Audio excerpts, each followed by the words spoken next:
After what feels like forever, Solo Leveling Arise is finally out in the US. I spent the past few weeks playing the game on the Canada server just because I was hyped to see what it's all about. Right off of season 1 of the anime coming to an end, this was the perfect time to drop this game and let us dive headfirst into everything it has to offer. At first I was skeptical about it being set up like a mobile game, since that normally means they'll try to squeeze money out of you at every turn. But actually, this turned out to be a fun experience that I wouldn't even mind coming back to here and there. The entire game follows the same story that you'd see in the webtoon and the anime, so even if you've never seen it before, you can still get most of the major details here. Coming straight to play this after watching the anime myself, it looks like a few of the character designs and models are much different from the anime.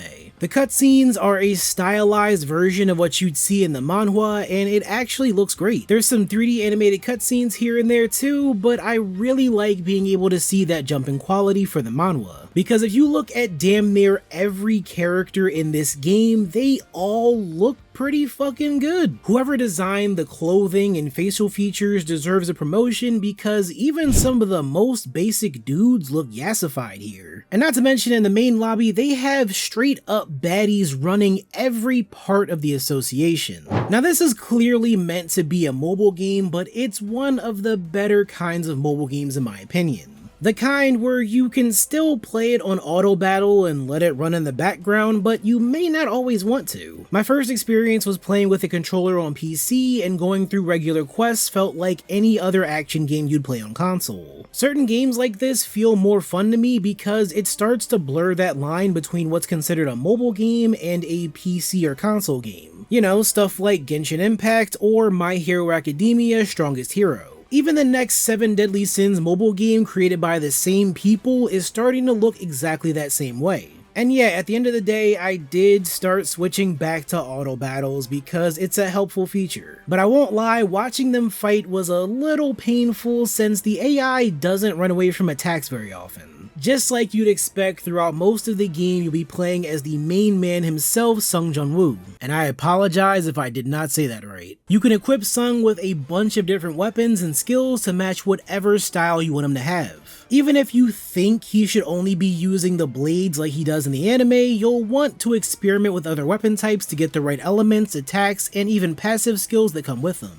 Like, one thing I found helpful to me was to put on this hammer, since the ability gave me a shield and it helped a lot to block damage. Then you can upgrade each of his traits every time he levels up, including attack, defense, and perception. But that part's gonna be up to you to decide just how you want him to play. Then as you make your way through the story, you'll unlock new class ranks to go from being an assassin to a Night Lord and even more. So even though they do force you to use him a lot of the time, he has a lot of utility in every way you can customize him. There's different types of battles you can do, and you need to build up your team the right way to fit each one. So the basic battles will have Sung as the only character you control, with up to 3 other characters in your party. You can tap them to activate each one of their skills once it's not on cooldown. Or you could just have the AI do that for you. Each person has a unique ability, like Lee popping a healing circle or Song creating a whirlwind of fire. They really come in handy based on the fight you're taking part in, so picking the right option for both their skills and elements works out best most of the time. And of course, you have some ways to level up and customize each of these guys too, just on a smaller scale than Sung.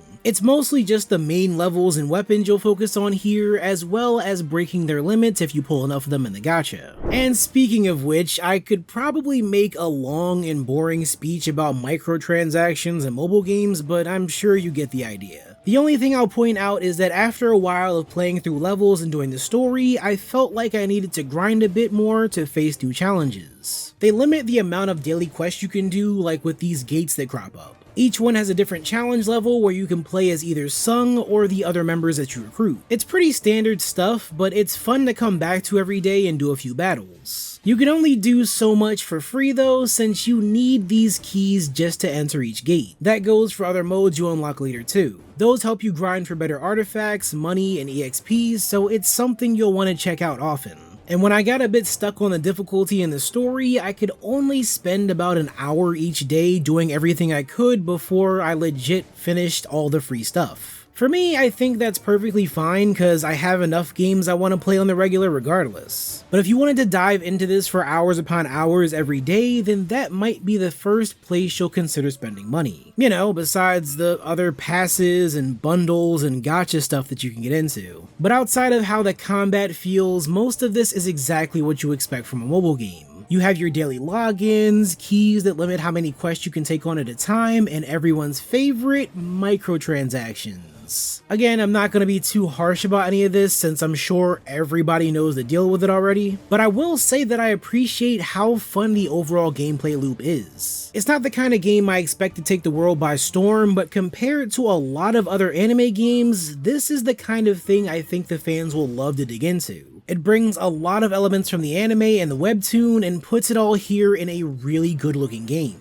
You can tell from the character models, the animations, the cutscenes, and the storytelling that a lot of work went into making this. And it's only releasing a few months after the anime started catching everyone's eyes. I wish that most anime would do this sort of thing since it's perfectly lined up with the hype that's already coming from the fan base and it adds onto it. Unlike other series like Jujutsu Kaisen, which are great, but then they have games like Curse Clash come out years after the series starts and it's a dumpster fire and I don't even want to get into the rest. Whether you want to try this out to do the combat for yourself or just watch things unfold and play on the side, I gotta recommend that every solo leveling fan try this out. Just look past the microtransactions as much as you can, and this is going to satisfy you in plenty of ways. But let me know your thoughts on Solo Leveling Arise in the comments. Is this the kind of game that you wanted for the series? And let me know if you think we'll get a console game for it in the near future. I would love to hear what you guys think. Subscribe for more videos just like this one, and I'll see you all in the next video.